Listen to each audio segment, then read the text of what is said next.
and let us all do we can to build a better future.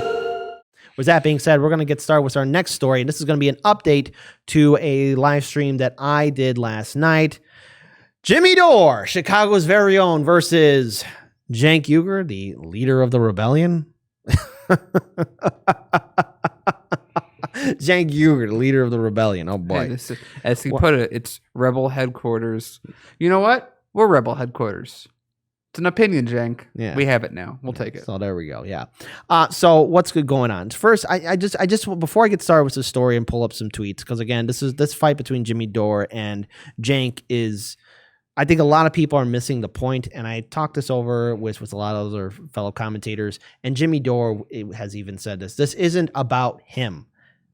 Forced to vote isn't about Jimmy Dore. It's about us actually holding these politicians' feet to the fire. For a long time, we've heard media outlets like TYT or Majority Report, or all their team members saying, well, we just got to hold Biden and the Democrats' feet to the fire. We got to do something. What are you doing with that fire? Stop. What's the fire for? What does that look like? What does that look like? What does that look like? How do we do that? Well, I guess Jimmy Dore has to show you guys a way. The pothead comedian from Chicago has to show you the way, because obviously your method and strategies aren't working, Cenk. And you know what? Stop. Calm down for a second. Remember, Jimmy Dore helped make TYT what it is, okay? As well as numerous other people. It wasn't just you, Cenk. And so when you're going after your friend saying, well, his strategy is wrong and that it's going to help the GOP get a leadership position for Speaker of the House, the Democrats have 219 seats, Cenk. That's not how things work. The Democrats still have control of the House.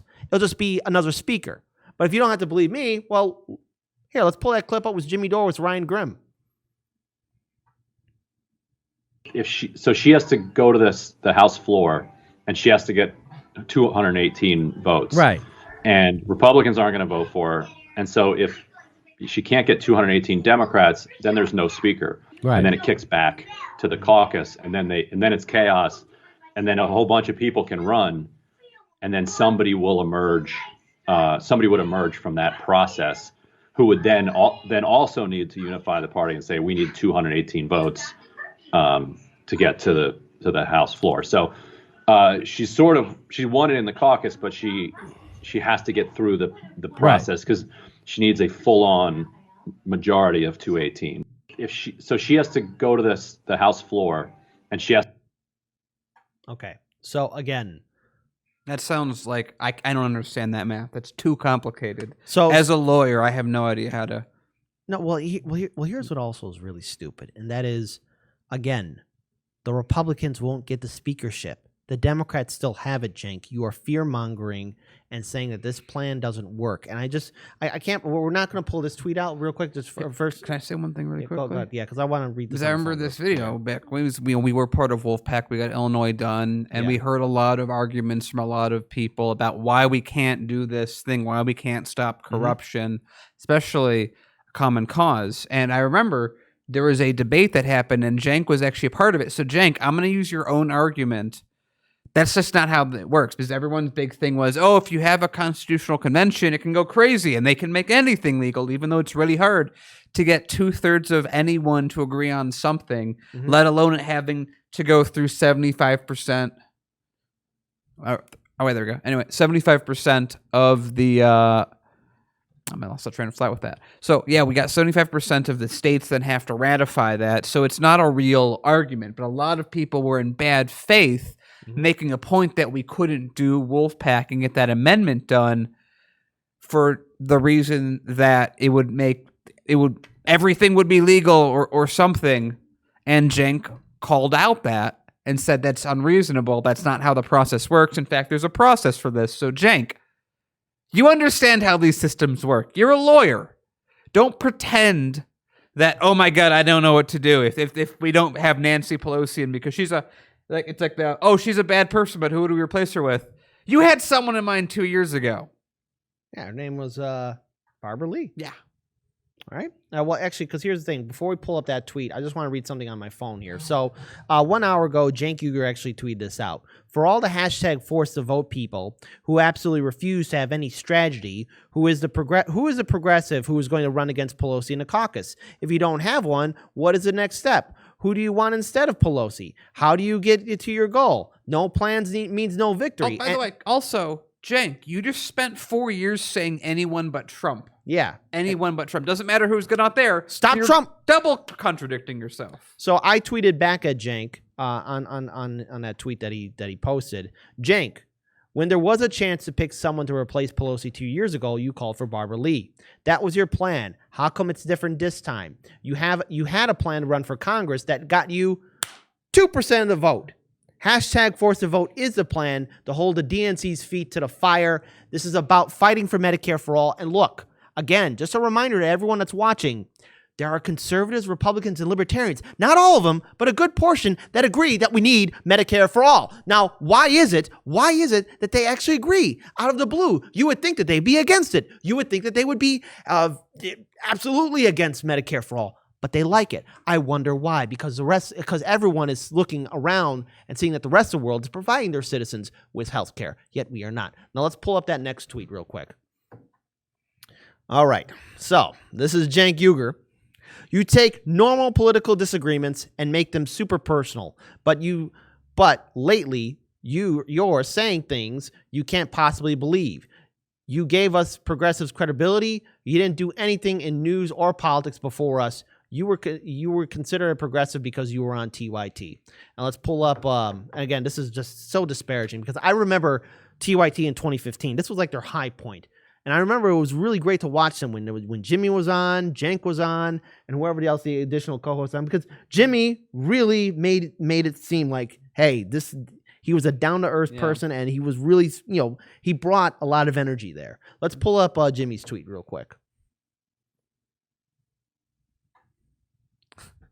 All right, let's read that real quick. So Cenk's executive producer, bad face attacks former employees, and then he blames the former employees for responding. Let's see. Can you read that for us? Yeah, can you read that for us, Faze? Yeah, it's a little too far out. Says Cenk's executive producer bad faith attacks former employees, then he blames the former employee for responding. His pro-war NATO dupe at Anna Kasparian has caused this with her childish tantrums. Funny, when Cenk Uygur was begging to come on my show this year, he had no problems with me. Yeah, and again, remember, when Cenk was running for Congress, he was a guest on Jimmy Dore's show. Yeah. Don't believe us? Well, just go to Jimmy Dore's YouTube page, and you'll find the video, but check it out after the show. And I would say, I always want to go on shows that I think are despicable and have horrible people that make Poison the Whale. That's why I try to go on their shows. I mean, doesn't it make sense? So, and again, I find it really insulting that Cenk Uygur is actually punching down on somebody that was, a longtime host on his network, especially for Aggressive Progressive, because Jimmy Dore was telling people, look, Russiagate is BS. This impeachment is BS. And we got to fight back against this two-party system. How else are we going to do it but by fighting back? This is what it looks like, Cenk. You talk about fighting back. This is the plan right now, and I think a lot of Americans agree we need to do something. Things cannot remain the same, because if nothing is done in 2021, 2022 will be a slaughter for not only progressives and independents and third-party candidates, but the Democrats will get bulldozed over by the Republicans. I want to just pull up this website here real quick. All right. So these are 15 individuals, right? Forced to vote. Go to this page. If I would recommend, go to on Twitter. Go to the Movement for People's Party on Twitter, and they have a link for force to vote pinned on their Twitter page. Go there. Can we scroll down here real quick? Again, so I read this article out, but again, it's very simple. Just sign your name on there. Make it happen. I know it's signing a petition. We've all signed petitions. But this is just what it looks like, because if Nancy and the Democrats don't do it, well, then, hey, it's gloves off. Jimmy Dore was right about all of them. But together, we can actually make these 15 Democrats realize. And can we actually zoom in on that list real quick? Can you? We might be able to get them. Let's scroll down. Just want to pull those names. So we got starting from AOC all the way on down. My representative, Marie Newman, is there. I actually called her, I guess, the number to reach them for the campaign. Mm-hmm. The voicemail box is full. So, I tried doing it the traditional way, calling. This was my second time calling that same number. I'm going to try a few other attempts to reach out to them via email and a few other attempts. Maybe they'll go through that voicemail at some point. I hope so, because if that voicemail is full, I hope that there are people saying, hey, Marie Newman, Chuy Garcia, force the vote, withhold your vote against Nancy, because we need new leadership. Yeah, and it's like progressives. Like, what are they going to do to you? Not give you promotions that they're already not giving you? Oh. AOC was already denied a seat. Yeah. So AOC, why are you being nice to these Democrats when they keep on slapping you around? You owe them nothing. You owe Nancy Mama Bear nothing. I mean, I can't believe you even called her that, too. Yeah, unless you're taking her money, which is sort of how she keeps her power anyway. Or what is she going to do? Continue to pretend to say maybe in a little bit we'll give you a bill that we really won't be able to. And by the way, I want to remind everyone, just for the record on this, the starting point of this entire silly debate that we're having in general started with Anna. Yeah. And Jimmy responded. Salvos go back and forth, but there's a clear instigator in this. So for all the guys that are like, I don't know how this is happening, it's not our fault, we didn't do anything. It's a little bit. So I actually want to read something from the live stream. Edge's Dragon says, Cenk seems to be looking for a bigger plan laid out, like grand strategies. Party bosses don't necessarily have long-term plans. They're just persistent. Progressive challengers need to be also. I understand that. But I think Cenk is also blind to the fact that he's been calling for a fight for a very long time. And Wolfpack, it didn't go anywhere because it got destroyed by Common Cause. Justice Democrats, they kicked him and Kyle Kalinske out over some BS reasons. And I still think we defended him when that happened because we're reasonable people that say, hey, we're going to call a spade, whether we like you or not. We're going to defend you if there's a reason to defend you. And that was stupid. And the thing is now, Cenk, well, how else are we going to hold their feet to the fire? We got to start somewhere, and it's got to start in Congress, because progressives are not part of Biden's administration. He already gave a middle finger to the task force. He already gave a middle finger to all of us right now. I mean, already he still yet to sit down with any members of Black Lives Matter. So, I mean, so AOC, if she's got to take the brunt of it, too bad, so sad, but so do those other 14 Democrats. Go to forcetovote.org. You could check just a faster way. Just go on Twitter, check out Moving for People's Party. They have that link on their Twitter page pinned. Go there, sign your name, and if one of those 15 progressive men or women in Congress represent you, call them up, because we got to do something. Cenk, you have called for fighting. You've called for pushing back. This is what it's going to look like. And if we don't start setting the groundwork up for progressives and major new third parties to step up, it will be a slaughter in 2022. And then when everyone starts panicking when Trump runs in 2024, because again, he's not going to get prosecuted, I don't want to hear this crap of, oh, we got to stop the Republicans because fascism is going to come back to America. I'm not going to care, because the Democrats are once again crapping their pants. AOC, you have said it yourself. Fight back. It doesn't have to come down to a pothead comedian calling everyone out.